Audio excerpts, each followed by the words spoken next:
Magandang araw! Susubukan naman natin ngayon magluto ng pepper garlic beef with mushroom. Sa mainit nga na kawali ay magpainit na tayo ng mantika. Tapos magsasangag tayo ng giniling na bawang. Giniling kasi giniling ko po yan kaya sobrang pino niya. Pwede rin tadtarin.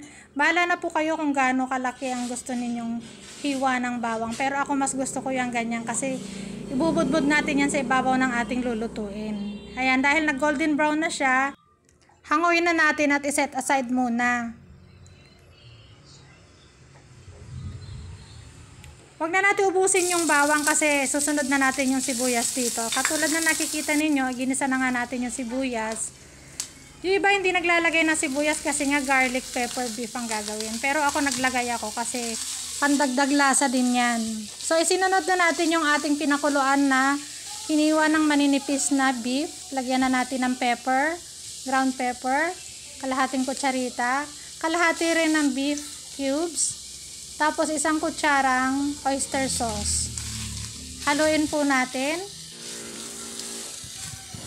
Lagyan din natin siya ng beef broth cubes, yung pinagpakuluan natin kanina sa beef.